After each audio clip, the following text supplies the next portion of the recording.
attacking move from Manchester City. You'll not see a better team goal than that. Liverpool have just got torn to shreds.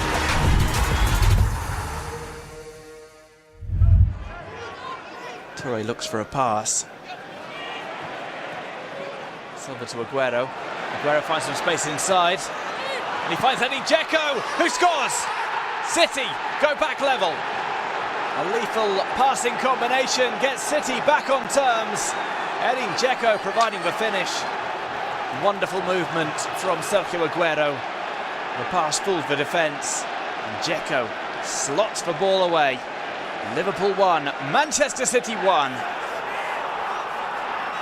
Ake now tries to go outside. Lovely dribble from Ake. On he goes to Haaland. City score! Haaland's first chance of the game. Ake with the set. Haaland with the finish. City 1, Liverpool 0. Oh, what a goal from City. Nathan Ake, he just jinks inside and then gets his head up. Haaland in the space. When he gets that ball, something to run forward to. Takes his touch out of his feet, left-footed. He just sweeps it right across Alisson. You knew it was a goal. You knew it'd be accurate. A fantastic goal from Haaland.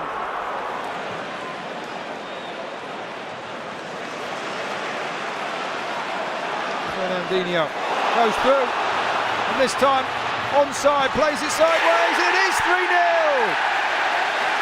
Aguero so selfless there, rolled it to his left. And Gabriel Jesus now does have his second and City's third. Great link-up play between the two front men.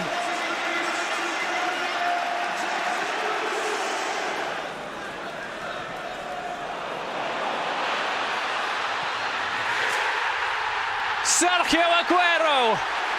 He's done it again! Unbelievable from Aguero. A matter of seconds on the field of play. Sprints on from the bench, takes on the pass and provides the finish. It's Manchester City 3, Liverpool 0. Well, there is making an impact, and there is making an impact. Gabriel Jesus, he goes inside, still Gabriel Jesus, lays that up, is taken on by Foden, the angle is narrow, the ball is in the net, City are back on terms, Phil Foden with the strike. 1-1 at Anfield. A spectacular attacking move from Manchester City. Gabriel Jesus dances his way into the middle, lays that off, and Foden does the rest from a narrow angle. Liverpool 1, Manchester City 1.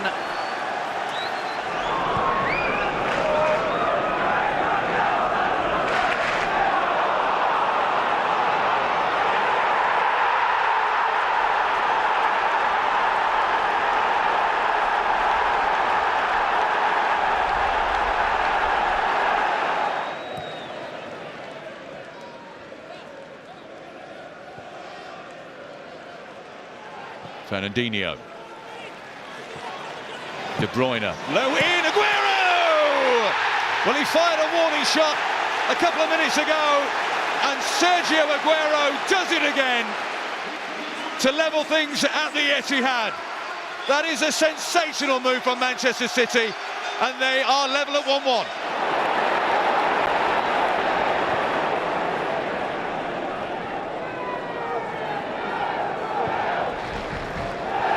City, McManaman and Fowler now the double act at the other end. This is McManaman for Wright Phillips. Wright Phillips equalises for Manchester City. McManaman made it. Wright Phillips took it early. Nothing Dudek could do. But Wright Phillips netted his fourth Premiership goal of the season.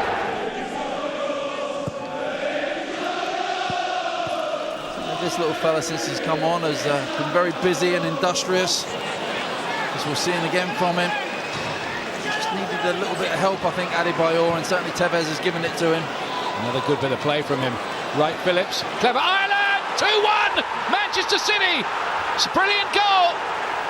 Stephen Ireland finishes it off, and that was expertly made, first by Tevez, then by Wright Phillips, and Liverpool are behind.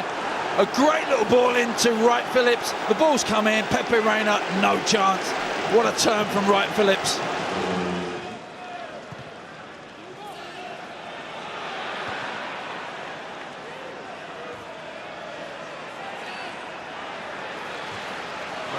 side, and a great ball through. Round the keeper! Sergio Aguero gives City the lead in the 25th minute of the game. And Liverpool just cannot stop the Argentinian forward. Scored in every one of the home games against Liverpool that he's played. And he now becomes the Premier League's highest non-European goal scorer of all time.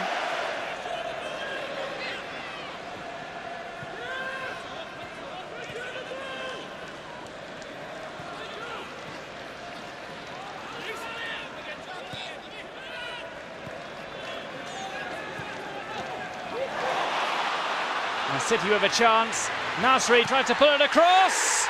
A second goal for Manchester City. A second goal for Stefan Jovetic. Started off the move with that back heel and finishes it off with that side-footed shot.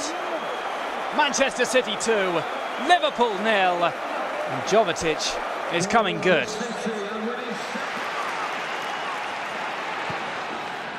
Finds Danilo, Sterling onside. Sterling to Sané, he's in the box on the left foot. Sané, it's in the corner. What a finish from the German. Devastating counter-attacking football by City. And look what that means to Manchester City. What a finish by the German. In off the post. Alisson nowhere near it. And Sané with a critical 7th goal of the season. And City once again go one up.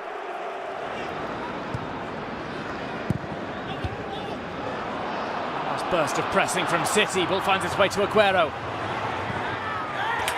Oh! Sergio Aguero returns with a goal. And what a goal it was. A solo effort from Aguero off the header from Kolarov and picks his spot perfectly. There is hope for City where there is Sergio Aguero.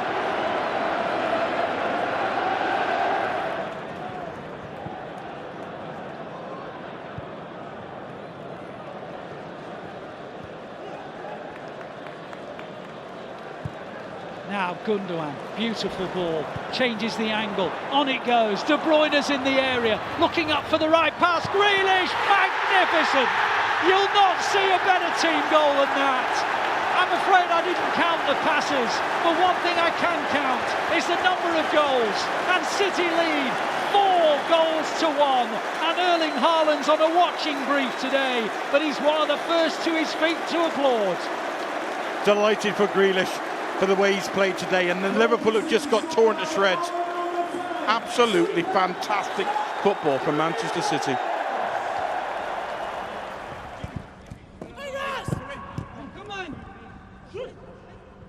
Rodrigo. Gundogan. Foden. Quick movement there from City. Here's Foden! Brilliant from City. And it's another goal for Phil Foden, who is fast becoming a real star here at the Etihad. Shows for it, makes a beautiful turn. And KDB knew exactly what Foden wanted to do. And the finish, pure quality.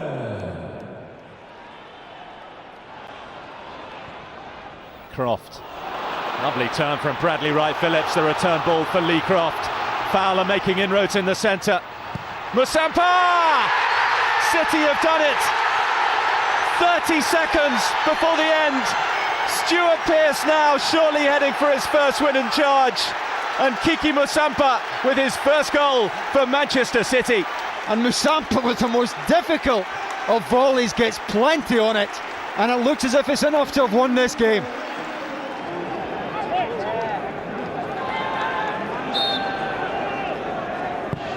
Garrido goes for goal and finds it magnificently. His first goal for Manchester City, and it has come in some style. Just don't know what Pepe Reina's doing with his wall here. Mascherano and Torres form some kind of wall, but they're separated. They're maybe trying to make sure that Reina sees the ball being struck. Reina starts slightly right of centre, and he's never getting there.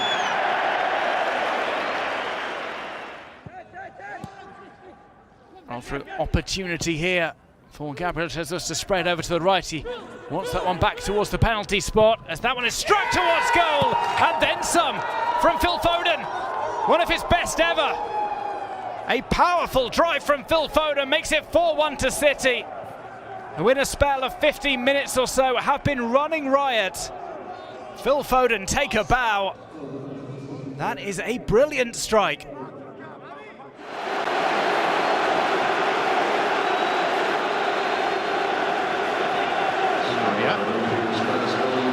Fowler, right Phillips, Nicola Anelka, Manchester City have won it!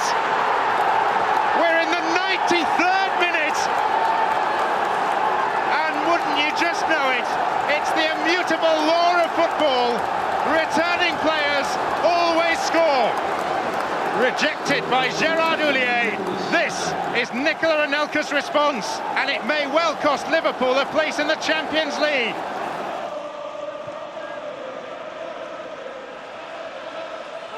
Well, Reina has come and left a vacant goal which has been filled from a near impossible angle by Kun Aguero.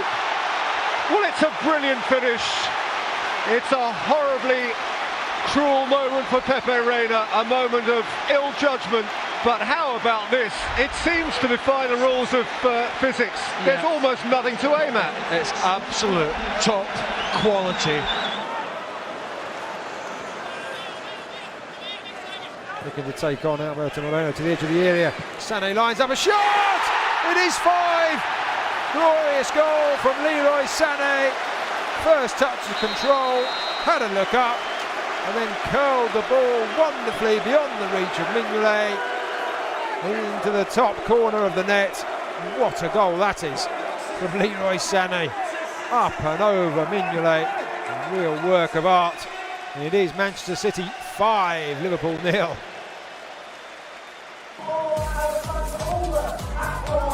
Good afternoon, Manchester City fans around the world. Happy Sunday. Welcome along to Matchday Live and welcome to the Etihad Stadium. Pep Guardiola just getting off the bus there, making his way into the stadium, followed by his coaching staff and followed by our boys in blue, of course, building up to this tantalising fixture that always delivers as we welcome Liverpool to the Etihad Stadium. It will be that man's first taste of a game against Liverpool. I can tell you as well, I'm going to bring you the starting team in just a second, but there are 4 changes from the game in the middle of the week. We will be hoping, of course, to go back to winning ways and, of course, building on the win when we were last here against Newcastle. Hopefully, as well, if you're enjoying that goal comp there, we'll be adding a few more goals to that comp when we next play Liverpool. Ruben Diaz making his way off the bus, followed by Kuzanov, who I can tell you does start.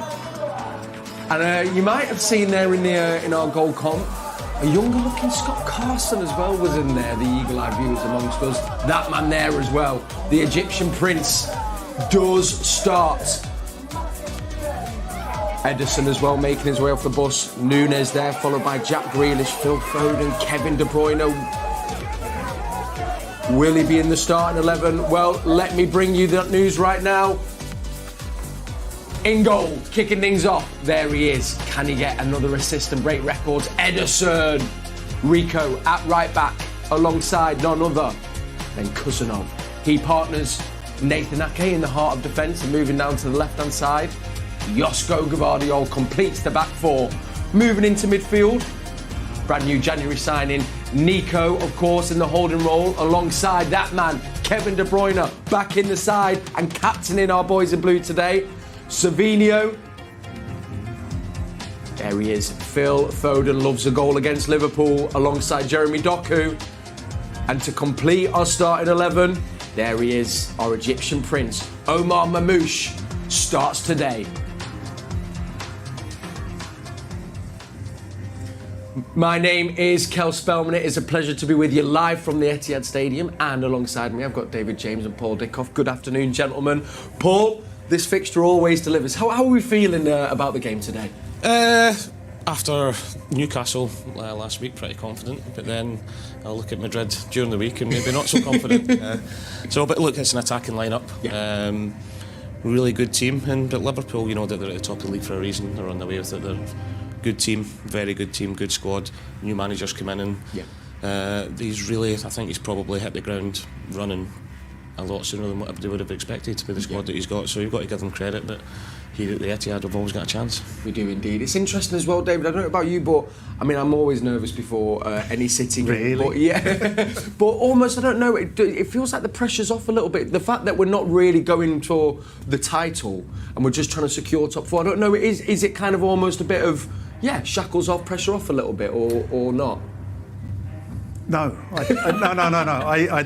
I mean, having seen that lineup, because a lot of people have asked the question, how do you think the game's going to go tomorrow? Even this morning, how do you think the game's going to go? Without seeing the lineup, you've got no idea. I think that, as Dickov was saying there, the Newcastle game, the setup for the Newcastle game was conducive to City playing some fantastic football, making Newcastle look very ordinary. The setup and the lineup against Real Madrid was very different, and Real Madrid were able to look like a fantastic team, which is what they were. Looking at the lineup now, I'm looking at City side who could take it to Liverpool.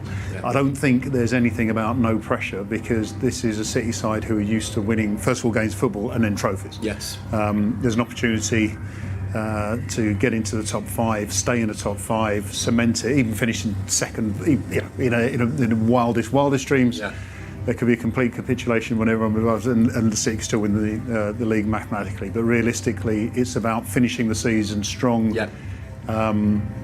Still obviously able to win a trophy, and taking it easy, especially in a game like today. No, it's not going to happen. It's not going to happen. They know what they've got to do now as well, don't they? Finish top 4 FA Cup. There's going to be no distractions like midweek. They're going to be able to prepare for games a lot better than what they have done all season. So have that rest period as well. So but they're top players out there with top mentality, and they'll know this is a top Liverpool team that they're playing as well, so they'll be at it today, and they'll be putting pressure on themselves, won't they? Of course. The word from Pep is that Erling Haaland still not fit, obviously, so we're assuming Marmoush down the middle. Now this is very, very exciting. We're going to be doing a little focus on, their Egyptian king and our Egyptian prince, of course, the king in waiting. But how excited are you to see Marmoush down the middle? I'm guessing that's where he'll play, with Savinho and Doku wide. And how can we hurt Liverpool today with that? Yeah, well, Liverpool, for Van Dijk's fantastic. He's probably the best centre-back in the world for me, but they have looked a little bit vulnerable. And the one thing I've liked about Omar Marmoush since he's come in, whether he's played as a false 9 or as a 9, as we're seeing here, is his movement's fantastic. And I think the more the players get to play with him, like your De Bruyne's and Foden's, will be able to pick it out, because he's making some fantastic runs. He never stands still. He's always causing defenders problems. And the 2 centre-halves today for Liverpool will have to be at it, because, as I said, he won't stand up against them like maybe an Erling would, and try and fight them, and which will suit Konaté and Van Dijk with the physicality that they've got. But he'll be dropping it in little pockets, and if they want to go in tight with him, he'll spin in behind. So his movement's great, and as we can see here, he's scoring all sorts of goals, as he has done all season at Frankfurt, and thankfully he's bringing that here now. He is indeed. He was the best player in the Bundesliga so far this season. He had some incredible stats, and now he's in a Manchester City shirt. On the either side of him as well, we were just talking there, Savinho and Doku playing, obviously, like you say as well. That will also not only give us an attacking threat, but does it help almost pin back their fullbacks a little bit to try and limit their threat, because they're so good going forward? Well, my sort of observation on City and the lack of expected form, shall I say, I think was largely in part with the absence of wingers. And I say wingers as a plural, rather than having just Savinho playing or Doku playing or Jack Grealish.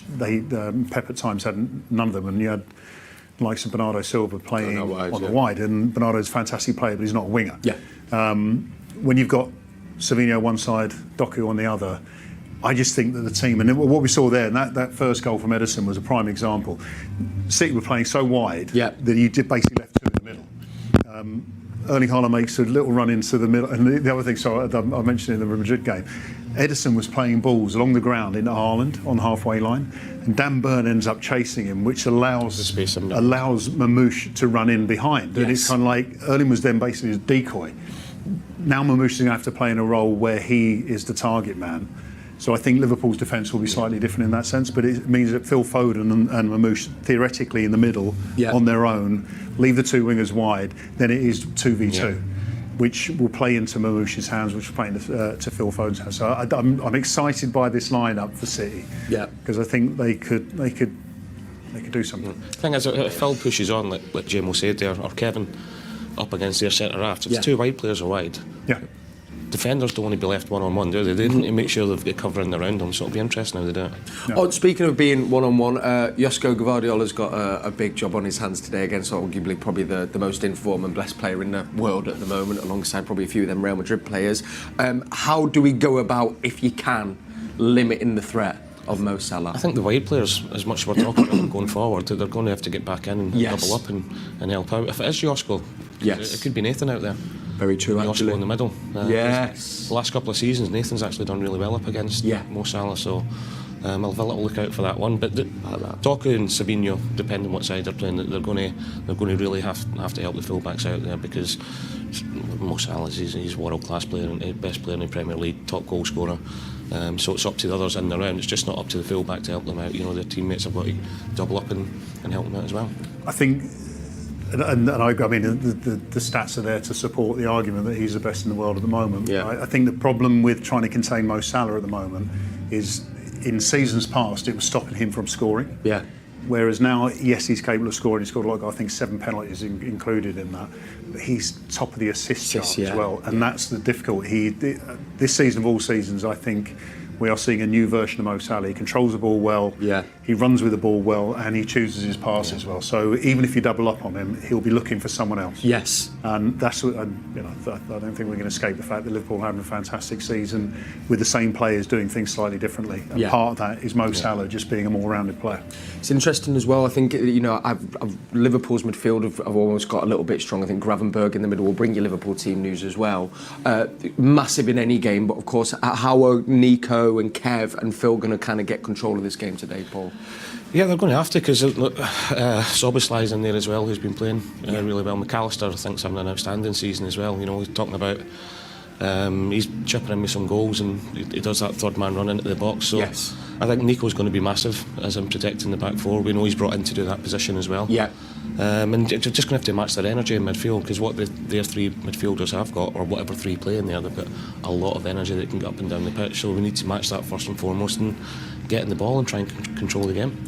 Speaking of defence, well, I just wanted to kind of mention who I've fallen in love with him, Kusanov. I mean, he's been thrown right into it, and I actually thought he really stood up well in Real Madrid as well, against arguably again another fantastic winger.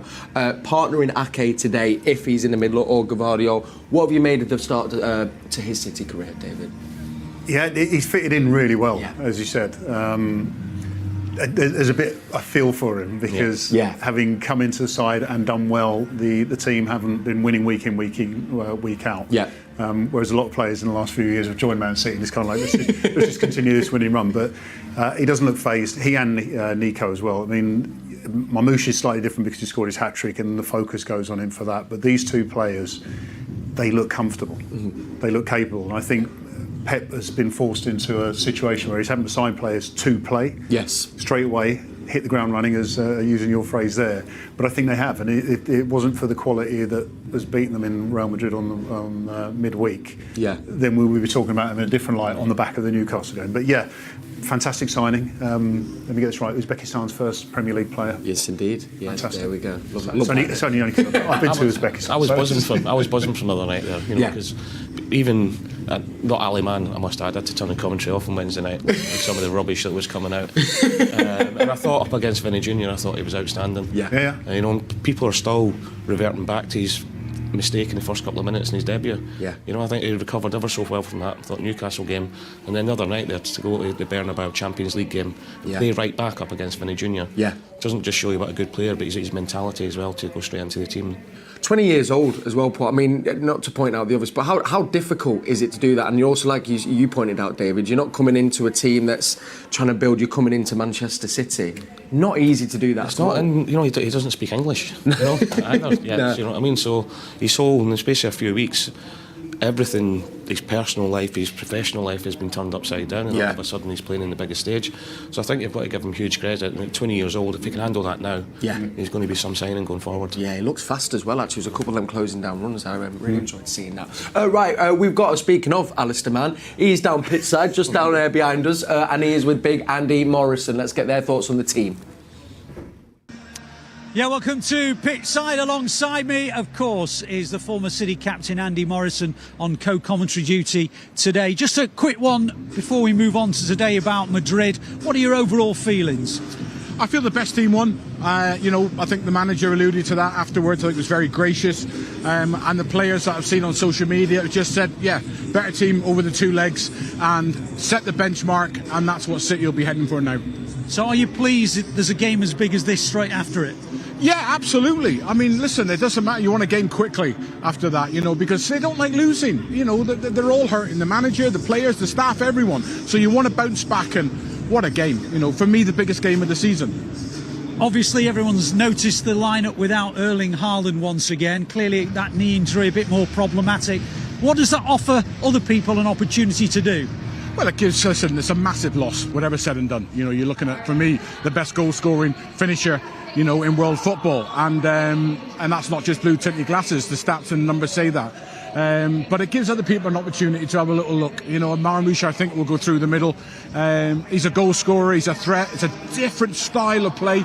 Perhaps drifts into wide areas a bit more and then looks to create from there rather than just stood as a target nine.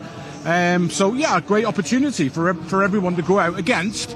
Well, at this moment in time, the best team in the league.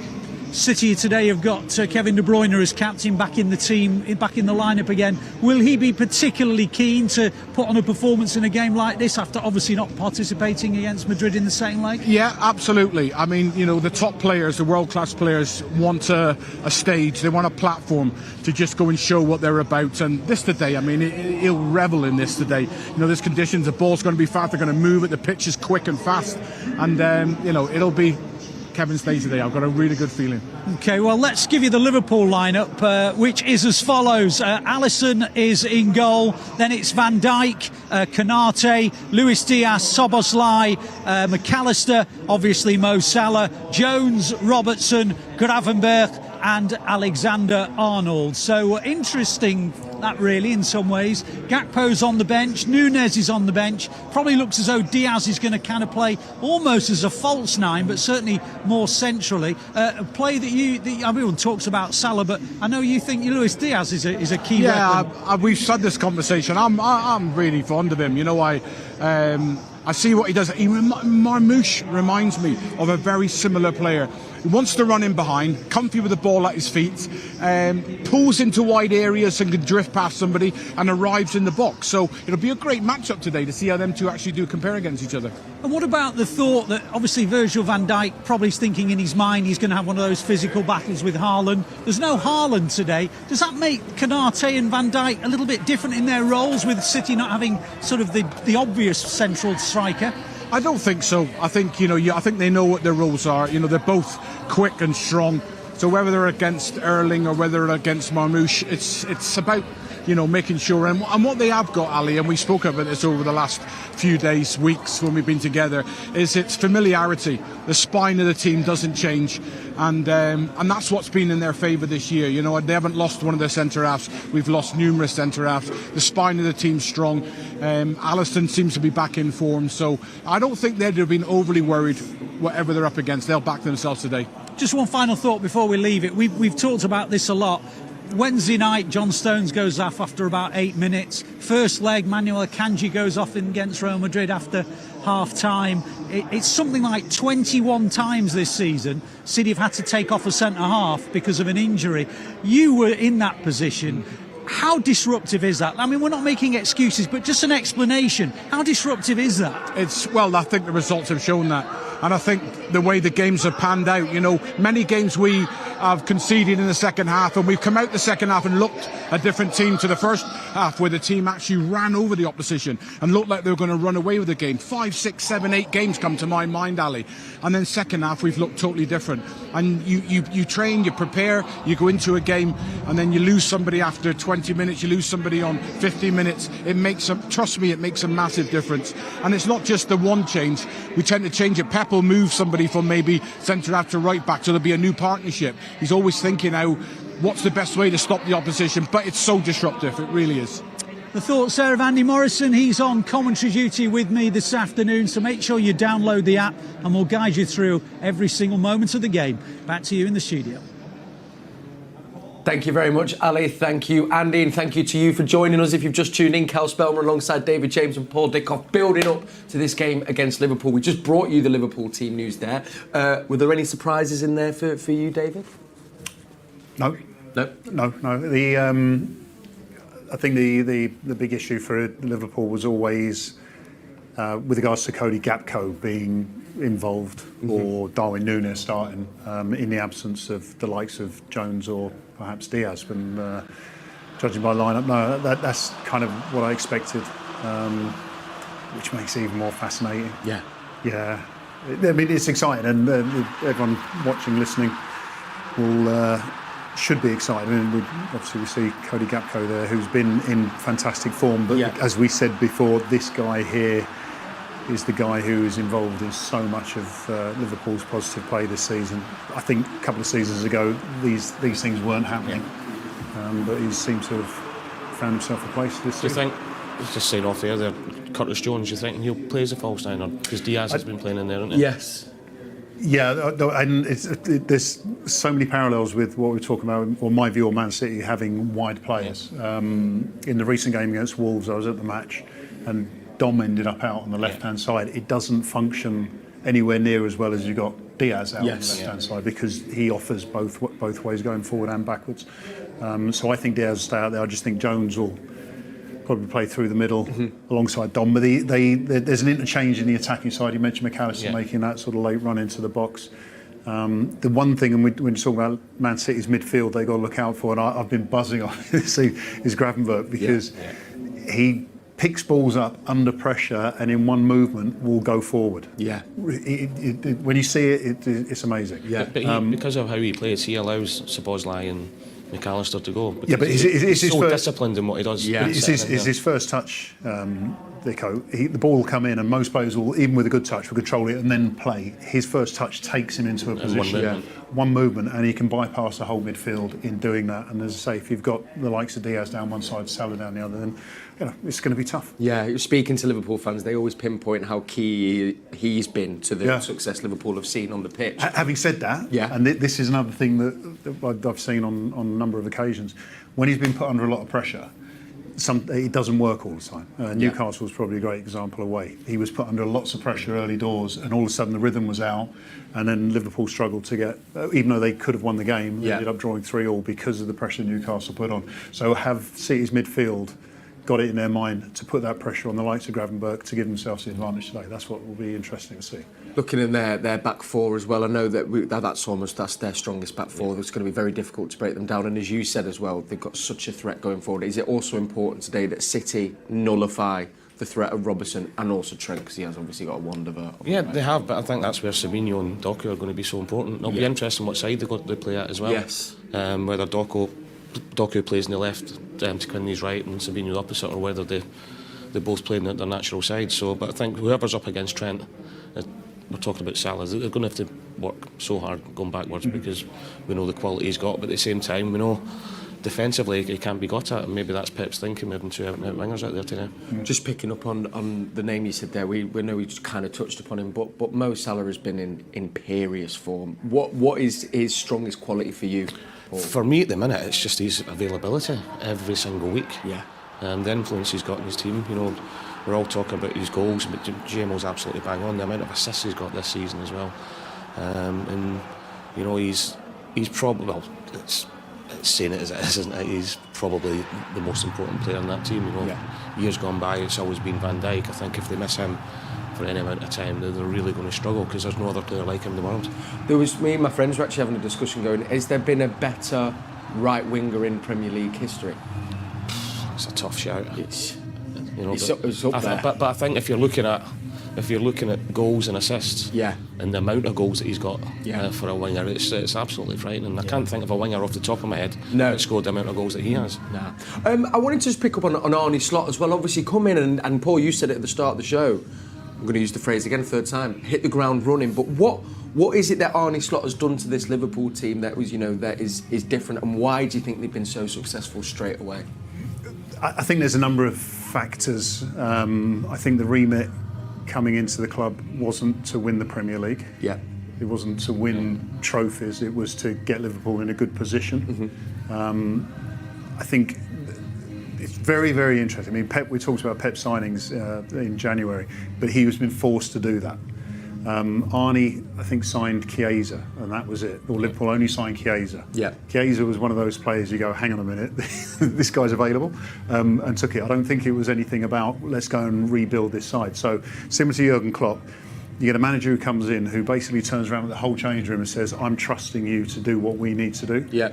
So as a player, you're thinking, okay, cool, let me do my best because I've got my only chance to prove to you. So first of all, he did that. Going back to the Mo Salah thing, and I had a chat with one of the Liverpool players early on in the season. I said, what has Mo been doing? And he went, nothing. He said, maybe it's our training. Our training is different. It's shorter and more intense, and players have to be good. It sounds really ironic, controlling the ball and passing it in order to get through the training session. So you see an elevation in so many different players in this Liverpool side from last season because the environment they're working in is a better environment to work. It just looks a lot more controlled. And he's calm as well. I mean, the other thing, what I love about Pep, and I have done since he came here, he doesn't mind answering the questions, and he can answer them without too much emotion, or if any emotion at all. If he's doing that publicly, then you'd imagine he's doing that in the changing room. And one thing players love is emotion because they know if they've done something wrong, but one thing they hate is the truth. And if you can say the truth without emotion, which I think Arnie is capable of doing, then the players get the message straight away, and then they got a chance to. It can build from there. That control, that's the other thing I've noticed. So with Jurgen Klopp, which was amazing, but it was so gung-ho. But it feels like their in-game management as well is also what's really improved. Is they'll dominate for 15 minutes, and then when they sit back, they look very hard to break down. They do it, and you can tell that they've been coached very well into doing that as well. Another thing I will say, they don't. Klopp's Liverpool, I love watching them and the rivalry that they had here, but getting to February, March, April, a lot of the times they look shattered. You know, they looked out on their feet a little bit, whereas here now, and I think you've said maybe the training's changed, it's shorter, sharper, maybe not as intense as what it was under Klopp, and they seem to be looking a lot stronger towards the end of games now as well. Yeah, I want to just quickly on Liverpool, for them coming to the Etihad today, we know how difficult it is, but knowing how defensively fragile City have been and maybe confidence is at a low, do you think they'll be coming out and trying to start him very quick and almost trying to get that first goal? I mean, but they do anyway. I don't think they're going to look at it and say, well, we've got a better chance against Manchester City. I think they start games very well. They score a lot of first half goals. They actually score a lot of second half goals as well. Interestingly, though, they give up chances. And that is one thing that under Jurgen it was the same, under Arne it's the same. We talk about the quality of defenders they've got, but they give up big chances. If they didn't have Ali in goal, then they wouldn't be in the position they're in. I know Keller has played a number of games this season, but Ali has been massive because he's been able to stop that early chance, quite often a one-on-one, and then Liverpool go and win 3-0, 3-1, and everyone says, oh, Mo Salah. But it's like, hang on, no, the goalie saved you in the 18th minute or the 7th minute, whatever it was. So there will be chances for City to get at Liverpool. Absolutely. Because everyone gives Liverpool gives everyone a chance to do it. It's just whether you can capitalise on that. The confidence one, again, it's a bit like Newcastle. I don't think Newcastle expected City to score the way they did. Then all of a sudden it's like, oh, what's going on? Liverpool can be fragile because they're only human. But you've got to stay in the game for 90 minutes, and I think that's going to be the key here, because second half Liverpool won a lot of second halves. And if you're not winning at half-time, then you're ultimately going to lose in the second half. I think it's a great point. You know, we're talking about how fantastic they are going forward and all the goals they're scoring. They are vulnerable. And not just the back four, I think, as a team now, because they are giving up chances. You know, even the Wolves game last week, Wolves could have got something out of it in the end without them. Liverpool playing particularly that well. They were comfortable, and then all of a sudden they concede the goal and they're on the back foot a little bit. And again, there was a lot of factors. Interesting with Pep, you talk about substitutions and what Andy and was talking about there with Alisson. It's kind of he's been forced into substitutions, which traditionally he would never do. You know, unless City winning 2-0, he's not making substitutions. So he's been forced to do it early. Arne, which to his credit, he'll look at the game management and go, I need to change players. And against Wolves, Canati had to come off at half-time because he'd been booked and possibly could have been sent off. I think, was it Trent got injured in the game, pulled up. So Dom ended up out wide, and then Wolves, Wolves aren't a bad team.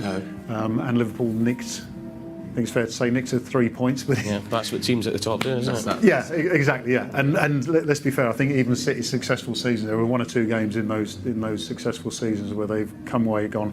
Yeah, but that's the hard-earned 3 points. That's the older cliche, isn't it? That's what champions are made of. Yeah, absolutely. Right, let's take a pause here in the show. We're going to go back pitch side, and we're going to be joined by another legend now in the form of Mr. Sean Wright-Phillips.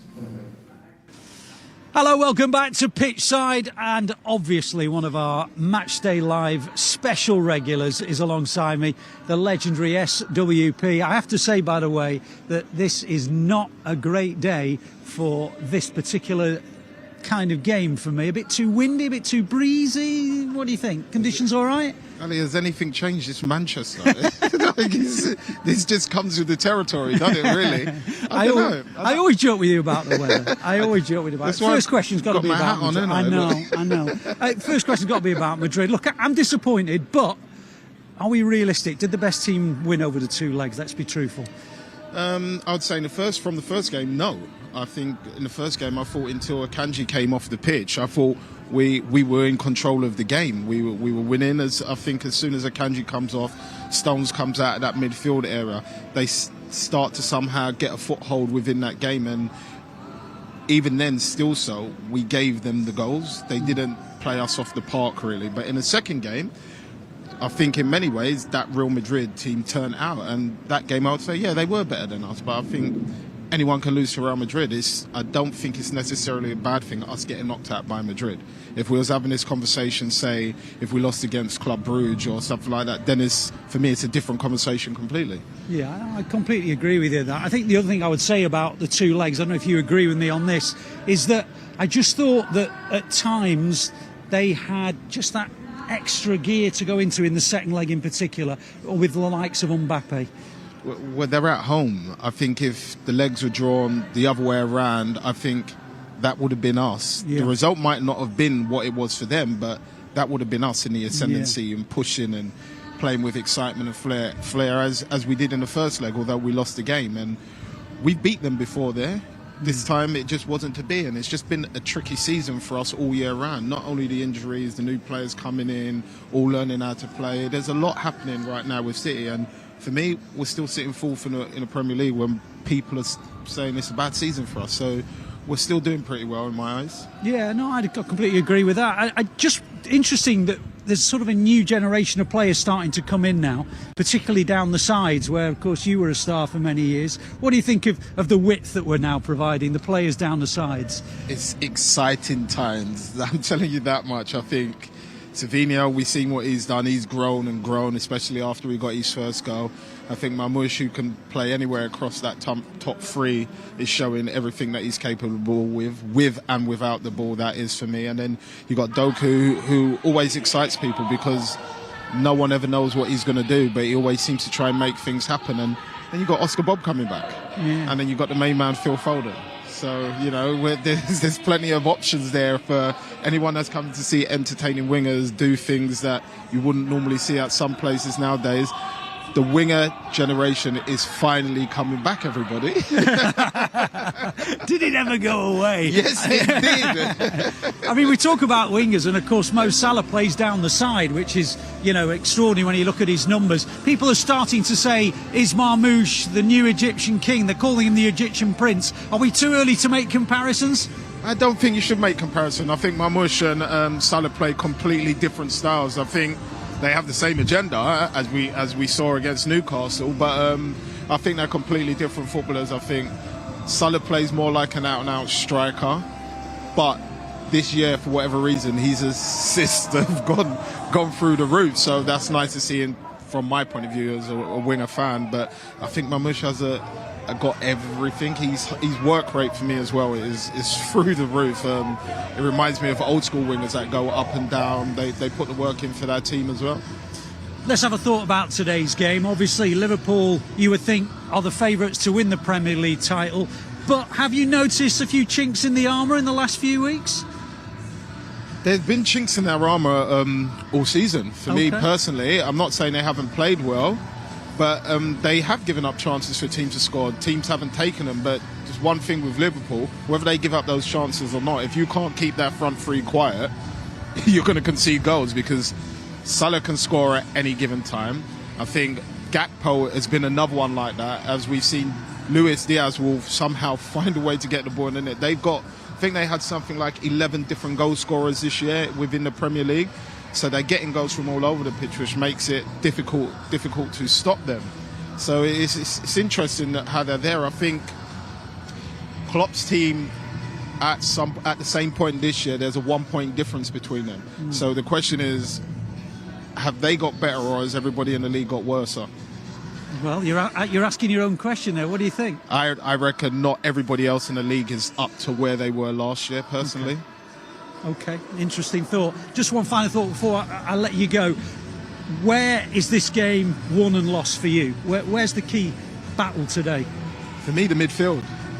I think if we can keep McAllister and Szoboszlai quiet, I think that makes it a little bit harder for people like Salah to get his own way, because they're the bullies. They're great footballers, good on the ball. Szoboszlai, if he starts, makes those runs. We know what McAllister's capable of. And Gravenberch is a beast at the minute. He's probably one of the best centre midfielders in the Premier League this year for me, and what he's been doing. So if we can keep that quiet and get the ball to our wingers and let them flourish in many ways, let them hopefully get me off my seat today. So I'll be looking forward to it.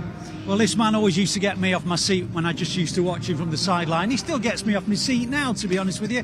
And he's our guest on Matchday Live on Wednesday ahead of the Spurs game as well. So we'll be hearing plenty of SWP. Back to you in the studio.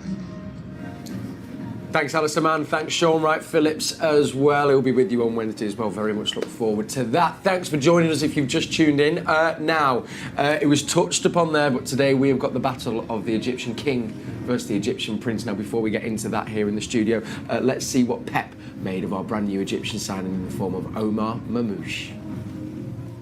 Already, I think Salah has done for many, many years in the toughest league in the world, and now Omar is coming here to prove himself. So I think Omar has done unbelievable in Germany, and we will see his future and his performance will dictate the level, what he have. Thought it was quite an interesting thing that Sean said then, was right, that we can't, obviously we pitted it as the the Egyptian king versus the Egyptian prince, but they are two very different players. Yeah, they are, and in many ways. I think Mo Salah, when he went to Liverpool, people had been written off a little bit after the spell with Chelsea, and he went away, done well and came back in, and for him to do, we said it before, repeating ourselves, what he's done is just unbelievable. And Omar's a completely different player. He can play as a 10, he can play out wide. He can play as he's doing through the middle, as he's done today. So it's difficult to compare them, because, as I said, two different players, but two international teammates. So the Egyptian king, the Egyptian prince, but people are always going to come up with that every time they play against each other. Of course. I have a different perspective on it. Go on then, David. And any Egyptian viewers watching and listening, Egypt had different gender kings and queens. Yeah, we did indeed. So the ruler of the country could be a different position, as we used in this example, whether it's a number 10 or a wing or whatever. Mo Salah will stop playing for Egypt in the near to mid future. Mamouche will have a chance for many, many years to be the best player in Egypt and therefore the king. So anyway, that's my point. They play a different style of football. What's interesting is, I wonder whether Mamouche is looking at Mo Salah's trajectory at this point. And I go back to what Mo's doing this season compared to previous seasons. Mo is become a much better player because he's making better choices. Mamouche at Eintracht had 71 shots in half a season, which is a ridiculous amount of shots. And having had a look through all the shots that he was taking, a lot of the time he didn't need to make those attempts. And it's being able to pick the right time to make the shots. Now, what he's doing for City in a very short period of time is choosing those options better. So we've already seen an improvement.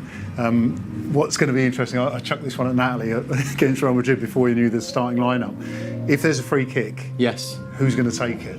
is it going to be Marmoush or Kevin De Bruyne? Because Marmoush has already scored 3 free kicks this season. Yeah, he's a bit of a set-piece specialist, isn't he? Absolutely, and even against Real Madrid. And he's taken all the set pieces since he's straight away. I'm not on the corners as well, hasn't he?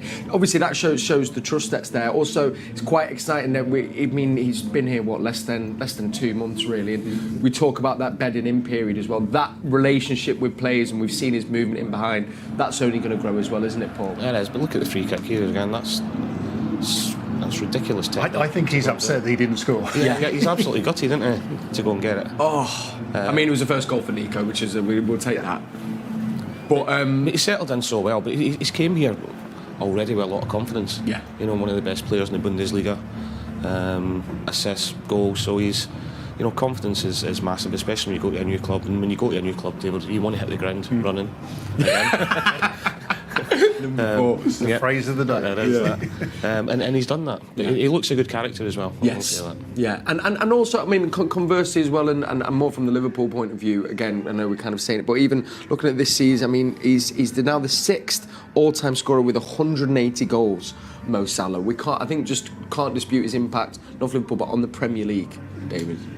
Yeah, you know, he hasn't had a hat-trick this season. Really? For all the goals he scored, he hasn't had a hat-trick. I mean, as I say, I think the all-round game... Yes. And when you get records, it's wonderful. It's an accumulation over a period of time and all that stuff. And as an individual, you go, yeah. But you have to think about each game and each season in sort of isolation. And if he breaks records by being the top goal scorer this season and Liverpool win the title, then great. If he doesn't do that, but Liverpool win the title, his contribution to them winning the title will be that more important. Yes. And I think this season is, as I say, and I can't stop saying it in such a good way, he's become such a better player that his numbers look good, but the team are functioning better because of him. Yeah. And I think that's the most important thing for him this season. He hasn't got a match ball this season. No. I think his focus as well, because there's so much talk about his contract being up, and you know, sometimes players can take their eye off the ball and maybe a bit of dip in form. If anything, it's as if he's thriving on it now. Sintra, I wanted to ask you as well, Paul, and actually I was kind of hoping they might have given us a little flag wave, because just that came in the stadium was I think some Egyptian fans. They had an Egyptian flag. First time seeing one of them in the Etihad for one of our boys, and I'm sure there's lots of people watching in Egypt as well. You've been there on part of the trophy tour. How big is football there, and what was it like there, Paul? It's huge, and we've done the fan screening out there, and it was probably one of the best we've done. They were off their heads. Fanatical. You know, they were at the fan screening like 3 hours before the game started. Wow. And they just can't get enough of it, and obviously everything was Salah. So I think obviously Marmoush. But what I will say as well, the Egyptian media and reporters are relentless. I don't know how they've got my number. Oh, you've got the same 15 guys. Oh mate, okay. They are relentless. Really? Yeah. After the Newcastle game last Sunday, on the Saturday, on the Sunday, I must have had 27 FaceTime calls, one after the other. Messages and messages and messages. They don't take no for an answer. They don't stop. No. I mean, fair play to them. Yeah, fair play to them. And actually, I saw I think it was a tweet or something where it was like all people in Egypt. It was like half a Liverpool shirt, half a City shirt. We talk about as well global appeal and impact. What Marmoush is going to bring to Manchester City, and I think there's already been some great stats on his shirt numbers alone that have happened already, is huge as well, and obviously great to welcome that fan base to the Etihad. They are, and as I said, they are absolutely fanatical about what they do. And even this was 2-3 years ago, and the fan base we had out in Egypt was already big then, so it's going to be off the scale now. Yeah, it's really, really exciting. Speaking of Egyptians as well, I mean, there's been 8 other Egyptian players that have played here at the Etihad. You had the likes of Al Mohammadi, Trezeguet, of course, El Neni at Arsenal. There was one we wanted to just quickly focus on, Mido in particular, and he might have. You remember him, David? Circa 2006. You're not going to show. Yeah, but look at the defending. Yeah. Was that Spellman? Was that Distan? What was that? Is very unlike Spellman, isn't it? Do you remember that, David? Look at Brownie there. Look at Brownie. No way. I think Brownie had never played for any other team than City the way that he talks. But wow. I don't know what Spellman's doing there. Can't do anything about that, can you, David? He sung his keeper out of dry there, mate. I'm with you on this one. I think that's pure. That would have been the winter of, because the ball is the same. If you look at the Premier League ball now, it's 2000. modelled on that one. Oh yeah, it's top line ball. Yeah, 2006. That was David. Yeah, a few things happened in 2006. Anyway. let's move it on then to now someone, and you really enjoy talking about this, is of course our Brazilian keeper Ederson, who now has become the all-time leading assist maker in the Premier League. If he gets an assist today, I think it will be the first time a Premier goalkeeper's got 3 assists in a row. He's changed the way goalkeeping kind of is played in the Premier League, hasn't he, David? Is it fair to say that? Yeah. There's very interesting.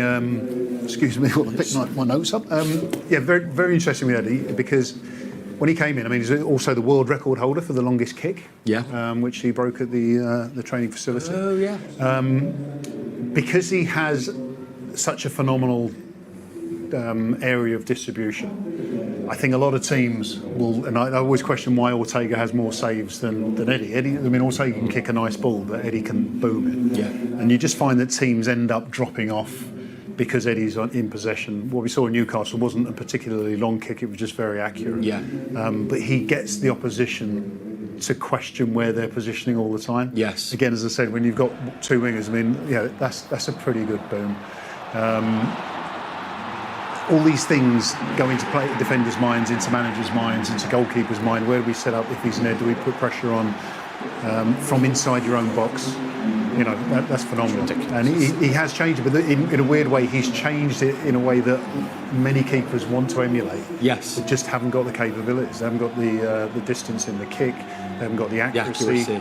Against Newcastle, which wouldn't be shown. I mean, we could see the goal here was the amount of times he put the ball in at the channels for Savinho. Yeah. And Savinho just had to run into the space and pick the ball up. Yeah. And again, Newcastle are probably thinking, what do we do here? Because this guy's just going straight over the top of us.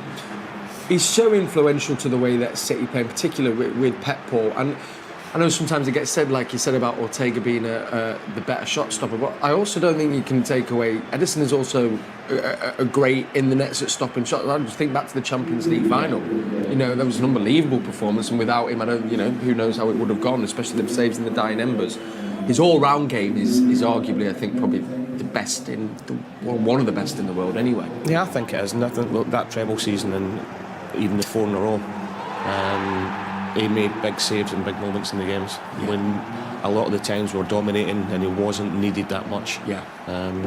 Jamie will tell you better than me, the best goalkeepers are the ones that make the big saves at the right time and allowed to keep the teams in it. The amount of times we were either behind or close in games and Eddie's come out with a big save, but we've ended up then going on to win the game quite comfortably. It tends to get forgotten about a little bit. Yeah, it does indeed. I wanted to ask as well, have you seen, is there a better ball-playing goalkeeper? Has there been? Oh, this is a really tricky one, right? And I remember being here last season and I was laughing about it, how easy it is for Eddie at times. Yeah. Because he's picking the ball up and it was like casually just knocking it out to the left, knocking it out to the right. And you got Bernardo Silva plucking out the air head high. I'm thinking, yeah, you get away with it because Bernardo can control it. If you're doing that to an average player, it goes out for touch. So I think there's and again, this is how the manager has to create the right makeup. You've got a player who can play the ball anywhere, pretty much in it. But you've also got players who can control the ball. That goal from Gundogan, I seem to remember a goal scored in the Premier League the other day by Matoma, which everyone was raving about. Gundogan's first touch is equal to what Matoma did. Yes. Cuts inside and puts it back. So when you've got the quality of player that you can pass to, you don't mind passing to them. No, not at all. Also, in answer to your question, I think it's difficult to find. I know Jordan Pickford, I think, has capabilities, but I don't think he has a support network around him, and he can pick a nice ball out. It's the players make themselves available and take the responsibility. Because some of the times when he's knocking it out, if it was a Rodri or go back to Fernandinho or Kevin coming to get it, they've got players marking them right up the backside, but they've got the confidence and the ability and the trust to know that they can go and do that. You actually give them the ball. You actually showed Ali getting an assist for Mo there. Yes. And it's one of these funny things with Ali. Most of his assists or goal creating chances from a side kick, he falls over. Interesting. Just pick that one. He falls over and then kicks. Anyway, just one to watch there. We know we showed a goal that you conceded there, Dave, but don't worry, we're not going to just do you dirty like that because you've had a couple of assists yourself. Yes. QVT. Here we are. So I think both interestingly as well for Robbie Fowler. Have it. Hello. Have it. He's picked him out there. Oh, David. Stop that. Do you remember the... Both for Robbie Fowler? I think I am right in saying that, Gallery, I think. Yeah, it is the second. Some kick that, by the way. Yeah, I just saw the opportunity over the top. Bang. Where's the defenders? Where is the defence? I actually got an assist against Liverpool when I was at Portsmouth. Did you really? Yeah, for Benjani.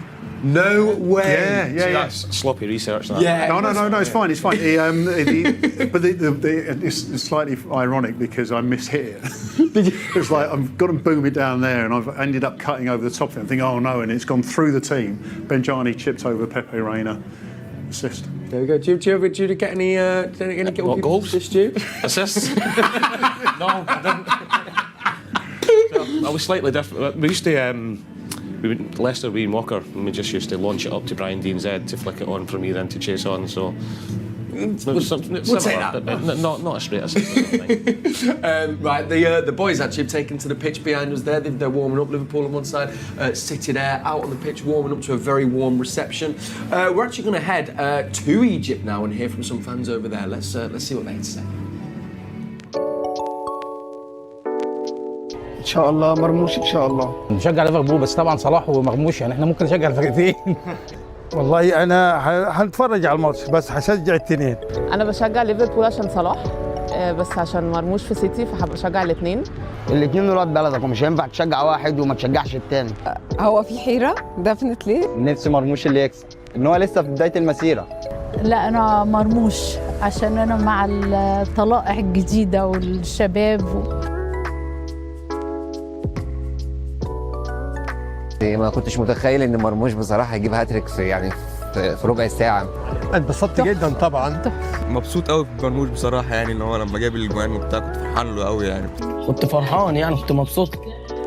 بصراحه فخر لكل المصريين اللي عملوا مرموش ده بصراحه كلنا فرحانين بيه بصراحه. حاسس ان هو هيخلص 2-0 ومرموش هيجيب الاولاني وهالاند هيجيب الثاني. 3-2 ليفر. يعني ممكن محمد صلاح يغلب وممكن مرموش يغلب. ممكن مثلا 2-0 مرموش مثلا يجيب جون ويساهم مثلا في جون. ان شاء الله 1-0 للسيتي. الليفر هتكسب 2-1. يعني التوقع ان شاء الله يخلص 2-1 لسيتي ومرموش هيجيب هدفين. بالنسبه لي انا عايزاهم يتعادلوا. انت هتتعادلوا؟ عشان ما نزعلش لا صلاح ولا مرموش. Brilliant to hear from some of our Egyptian fans there, and there is the man we've just been speaking about, Edison, warming up. He's going to be key as well. I know we were just highlighting his impact, but he's going to be on both sides. Keepers are going to be very important today. Yeah. I mean, I was laughing at Sean talking to Ali there about where the game's going to be won and lost, and I think the game has to go through the middle. But I think defences and goalkeepers are where this game could be or will be won or lost. Basically, if one of them performs out of their skin, they're going to keep clean sheet. Either team going to keep clean sheet today, then they're on the winning side. Eddie's distribution is going to be key, obviously. But his all-round goalkeeping, I think, will be asked questions of. Yes. And he will have to deliver. Absolutely. Right, gents, should we play a little game? Let's play a little game. We're going to play a traditional game of higher or lower, and because we've done a nice focus on keepers, this is how it's going to work. So we're going to rank goalkeepers on their goals conceded per game in this fixture. Okay. Now you love your stats, David, as well. So we'll probably be leaning on David here a little bit, Paul. I think 1,000,000%. Right, so for instance, we begin with Dudek, and there were 6 goals in 5 games, which gave him a ratio of 1.2. So, given, higher or lower? Lower. Yeah, I'll go lower as well, yeah. Yeah, we're saying lower, let's see. Spot on, Seamus. 1, 3 in 3. Higher. Mignolet higher. Anyone who saw the montage, I think Simon was like he's going to get a 90% of goals was... Let's see if you're correct with higher. Indeed, 17 and 11 for Simon Mignolet there, 1.6. Okay, then to Weaves. See, I might... See, we weren't very good though, were we? Could he be higher? But then it's how many Premier League games did he play against Liverpool? Because we were out of the Premier League for a long time. Yeah, Nicky came back in there. I'm going to go higher. You're saying higher? Only because I think Nicky was playing when Liverpool were getting good under Gerard Houllier. Nice. Paul, you're going to... I think and Fernando Torres. So it could have been a couple of games which were 3 goals, 2 goals conceded. Okay. We say how it is higher. 8 in 4 for Weaves. Okay, next. He was here for a strawberry season, at Liverpool for a strawberry season, and he was part of that team that was very good, so I'm going to say lower. Saying lower for Sander Westerveld. Indeed, 1.7. Close though. 5 in 3. And then, of course, there he is. Claudio Bravo. Remember him? Higher or low of Claudio Bravo? He wouldn't have played that often, would he? No, lower. Yeah, go lower. We're going lower. Strong work, guys. Well done. 1.2. That was 5 in 4. Lower. And Reina. Straight in there from David. Lower. Yeah. We're going lower. Indeed. 18 in 18. Next up, Joe Hart. Won the title. More than one. In one of them. Higher? Yeah. Can we say he would have played a lot of games, wouldn't he? Yeah. Do you want to Paul say I think we go higher. You going higher? Yeah. Spot on. 1.6. So 27 in 17 then. This is tricky. Then This to is tricky. Alisson. No, I can't say this is close. 2 all. 2, 3, 2. There's been a few 4s and 5s. 2. I reckon this could be a 1.7. Yeah. So you're saying higher? Yeah. Yeah. Oh, well played. 1.8. And then of course, go to the man himself. 1-0. For both 2 teams all, as well. Both yeah, teams 2 all. 1-0. 2 lower. Saying lower. It's going to be 3.2. Not quite 8. I love coming on the show. Here we go. 10 in 12. And then Edison. Higher. Higher. Yeah, only just 0.9. 15 and 16. So How many's Eddie played? 15 and 16 for Eddie. You were 10 and 12. Both sides. Best out of any of the keepers there, David. See all this stick that we're giving you before? Yeah, there you go. Goal, You see, mate, you know what I mean? Thank you, everybody. Right, I think we can head down now, back pitch side, because obviously we always have special guests around the Etihad Stadium. This actually, sorry, not the pitch side, West reception. We were greeted and welcomed to the Etihad, none other than the Harlem Globetrotters. But easy for me to say, Harlem Globetrotters. There we go. Yeah, welcome. We've got 2 very special guests here. There's a bit of a clue as to what they might be decent at doing. Not soccer, but of course, basketball. Whenever you say the name Harlem Globetrotters, you think of the most incredible show people. Torch. Yes. First of all, that's a brilliant name. I love that. Makes it easy for me to remember as well. How come you're here? What are you doing? Listen, we're promoting our tour. We'll be here in the UK, playing at the AO in Manchester. We're excited to be back. Every time we're here, the fans give us so much energy, and we always put on a great show. So we're excited to be here. Now, I'll be honest with you. The first time I ever saw basketball, it was watching the Harlem Globetrotters. Is that typical? Is that what happens with a lot of people? Listen, we're worldwide. Everybody loves the Globetrotters. It's no game like the Harlem Globetrotter game. So if you haven't been to a Harlem Globetrotter game, you got to come check us out in Manchester. We'll be at the AO in April. And, yeah, come out. We're going to have a good time. Now, this size might surprise you. This size won't. But I love the fact that you're all different sizes. This is Moose. I've got that right, haven't I? If I've got it wrong, you'll tell me. First things first, have you been to Manchester before? Oh, yeah. This is my 3rd year in a row coming to Manchester, and we just take pride in thrilling the fans. It's always electric energy. You know, when the fans see all the basketball wizardry, the passes, the high-flying dunks, the 4-point shots, the trick shots, and just that Globetrotter magic, us crawling into the stands and sharing, not stealing popcorn, and sharing water. Sometimes, you know, people need to cool off, so we give a little water to the crowd. And what about soccer? Are you a soccer fan? You like soccer? Ali, it's football. It's football. We're in the UK. Football.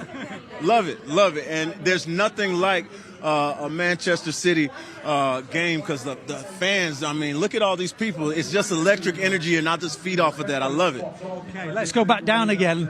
I've got to ask you a question. Yes. When you play these games, I feel sorry for your opponents. I do too. All right. I mean, listen, we're the innovators of the game. We're entertainers. We like to have fun. You know, so for the Washington Generals, listen, we feel bad for them, but listen, we're Globetrotters, so we got to go out there and do what we do. And did you have to do like a big rehearsal to get in there? How do you get involved, you personally? Yeah, so for me, every year I'm just trying to be better, be more creative, work on my ball handling. So when the fans see us, every year it's something different, it's something new, something exciting. So for me, I'm always trying to be creative with my moves, my ball handling, and that 4-point shot. Okay. Let me ask your very, very tall teammate, what does she bring to the game that's so different to everybody else? Well, she's being very modest, okay, first off. Her name is Torch for a reason. When you see her in the game, she's an amazing dribbler, amazing ball handler, amazing inspiration to all the young ladies and young boys out there. But most of all, she's going to light it up, hence the name Torch. Are you the 4-point specialist then, yeah? I am. We have a few of us that can hit, too tall can hit the 4, but I come in there and I represent for the ladies and show that the ladies, we can hit the 4-point shot as well. Okay. I just want to ask you one final question each. First thing for you, the first time that you put on the Harlem Globetrotters jersey, were you even taller than you are now? No, I probably was smaller because I became a fan. Like, we started the Magic Circle where we get our 5 best ball handlers at center court, and I'm just watching like, dang, I got to do that. And I stopped clapping. I'm just looking like in pure amazement. But then, 15 years later, I've been blessed to travel the world, over 56 countries. I went to North Korea, came back with 10 toes and 10 fingers, and I'm here in the UK ready to get it on. In essence, you're living a dream, yeah? Absolutely, 1,000%. And you? What was good? Are you living a dream? Listen, every day I put in that jersey, it's an honor. Sometimes I have to pinch myself in the morning, just like, I never in my wildest dreams think I would travel 50 countries and wake up doing what I love every single day. It's a beautiful thing. It's been lovely to talk to you. Maybe I should have done the interview up here for you and then back down for you. I still got you. Thank you. Torch, Moose, they're at the AO Arena in a few months.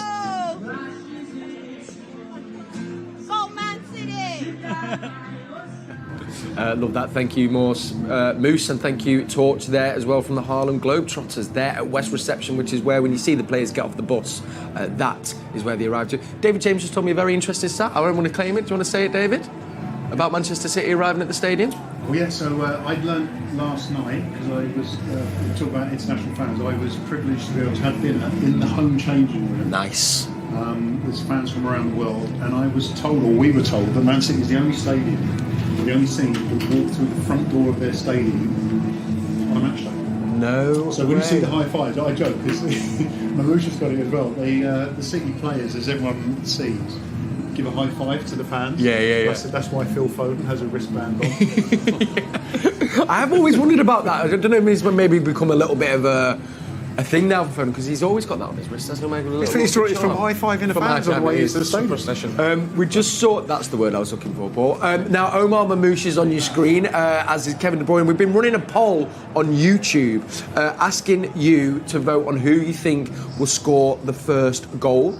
And so far, Marmouche has got 46% of the vote. Salah, 38%. So hopefully that is a good omen. The two Egyptian internationals there on screen. Can't wait. What a matchup we have here. What a game as well, of course. It's Manchester City, Liverpool at 4:30. We just wanted to pick up on where is the current Premier League table standing. How is it looking? Of course, Newcastle winning 4-3 against Nottingham Forest. Unbelievable game that as well. Isak, what was it, 2 goals in 2 minutes? So this is how it currently looks.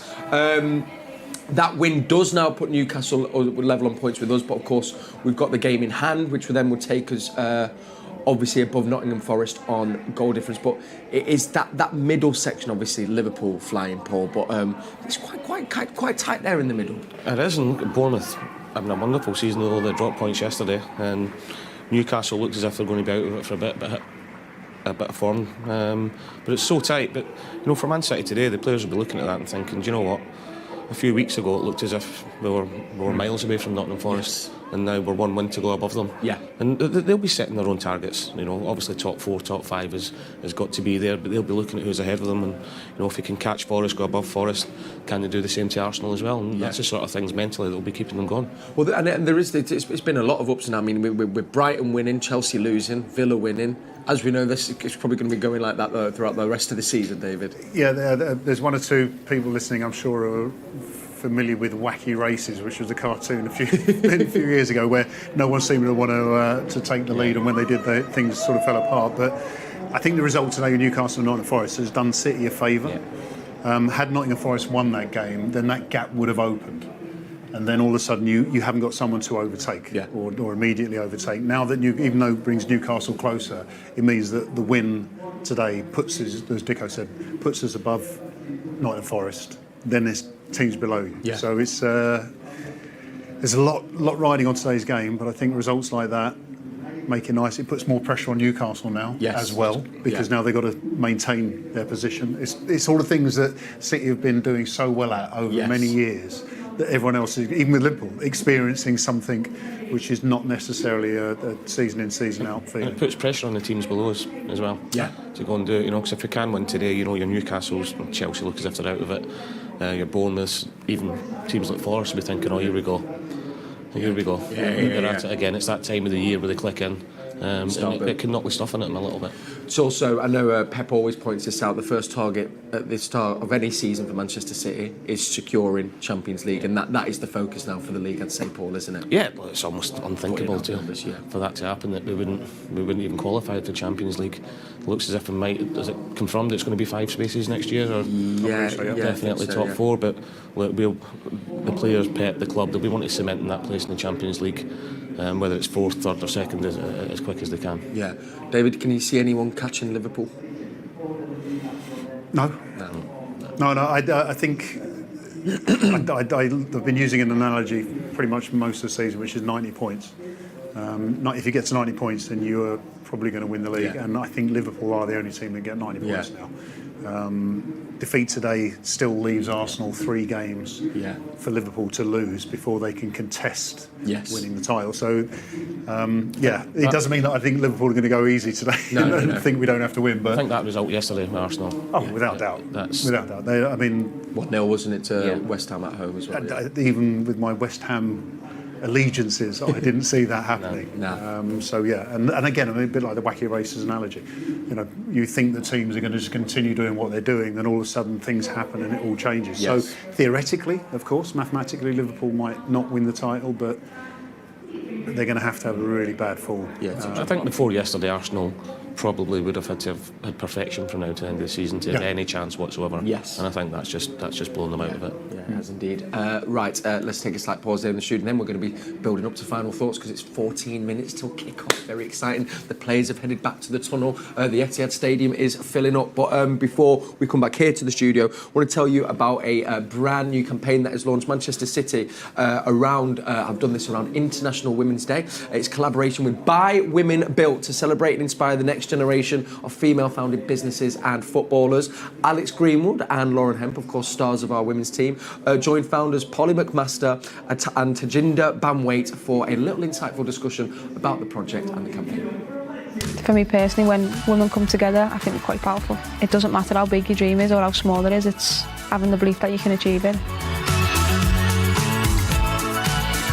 I mean, growing up early on, I knew I wanted to play football. I competed with the boys a lot in school. I was quite a competitive kid, so dreams were to have a girl from my city play football professionally and have someone to look up to. And I didn't know if it was going to be possible or not, but I knew I was going to give the best chance I could to give it a go. Obviously, my biggest dream was wanting to grow up and play for England, play for City, and it wasn't until I was a lot older where I was like, there could be a career in this. Like, I loved cars at one point, thought I could be a motor racing driver, which is ironic because I drive really slowly. so that was definitely not going to go on. It's important as well, because I think not every child knows straight away what they want to be. But to have the confidence to try things is so important. I've got a little niece now, and the options she's going to have is incredible. I think you've got to fake it until you make it. Yeah. I think, sometimes you just feel like you haven't got it, but I think if you can make yourself feel like you've got it, it gives you that, makes you stand taller. We always want women to do well. I love it when a female wins an individual trophy, and I think it's something we should big each other up, be proud of it, encourage younger females to support their friends and be confident in what they want to achieve.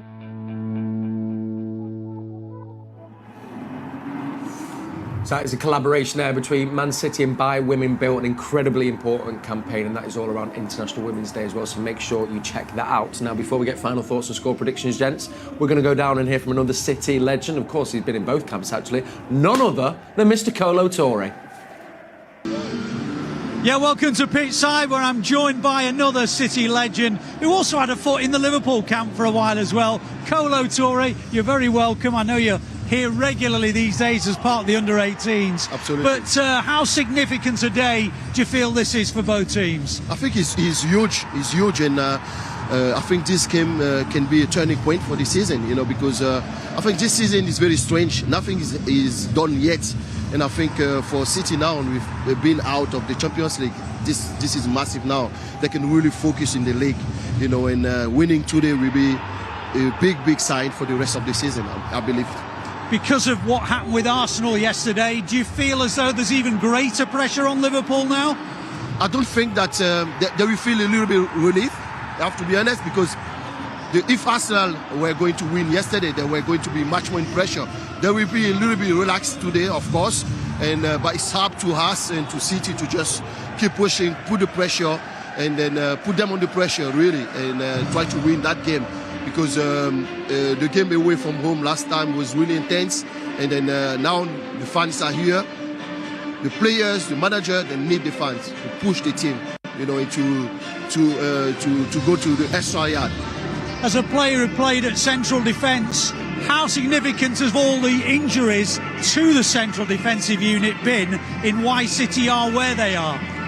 I think, you know, as a defender, when you know, winning game, you know, you get highlight personally, because you're thinking like, if the team is not winning because you're not doing your job very well, and there's a lot of pressure on defenders, and psychologically you play a lot as well, and that's where, you know, when you have a little knock on the feet, you feel like, you know, I'm not ready to play, and that's football. You know, normally when you keep winning games, everybody's fit, but when you start losing, you know, if the pressure is on psychologically, you have a lot of pressure, and it's not easy.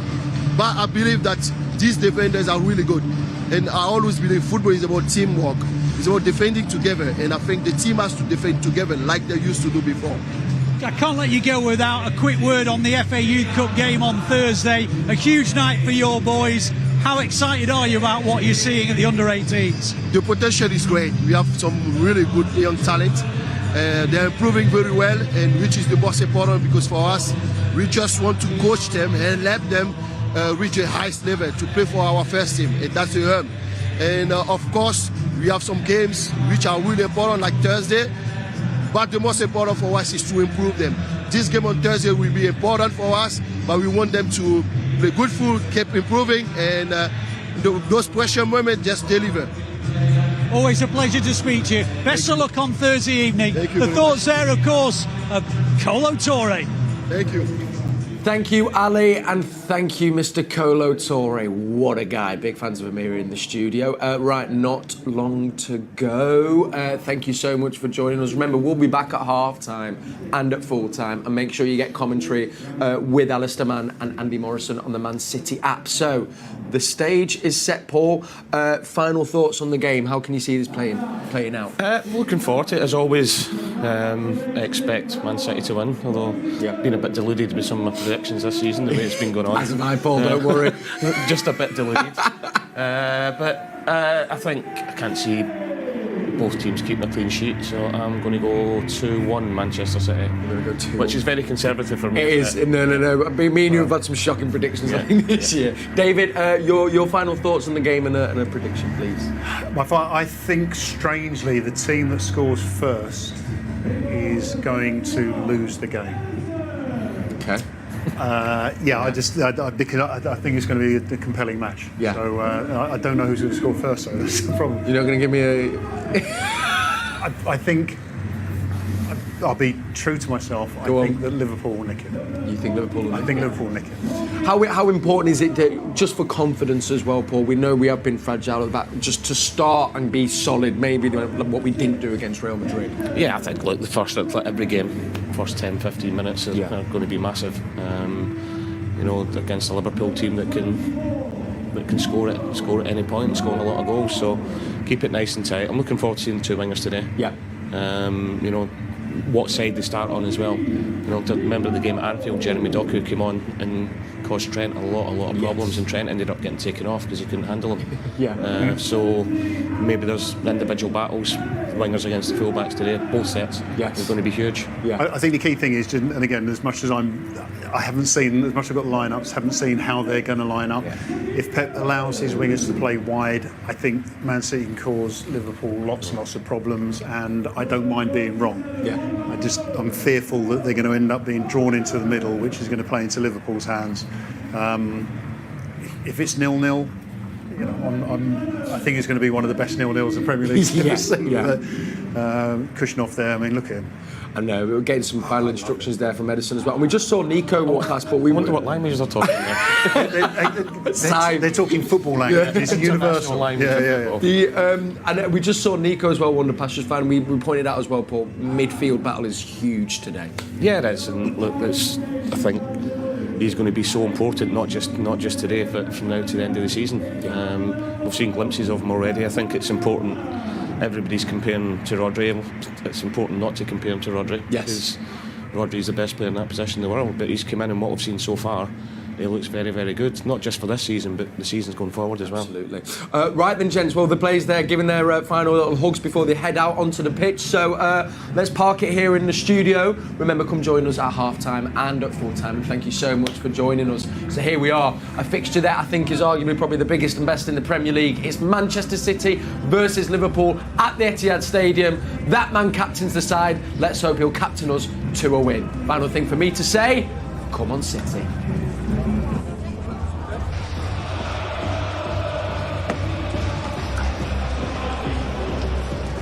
Thank you, Kel. Yes, games against Arsenal are always intense.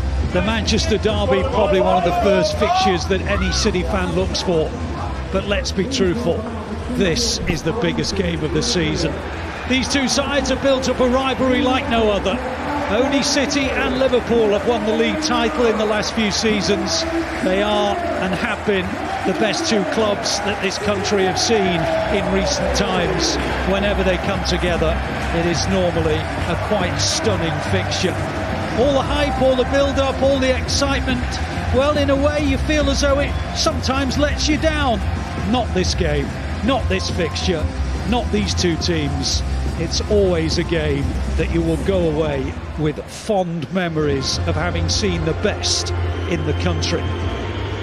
Well, City's lineup was bound to be different to the game on Wednesday against Real Madrid, not least of which because John Stones, of course, went off with an injury that looks like it'll keep him out for some time. The changes today include Rico Lewis, probably in the right-back position, Kevin De Bruyne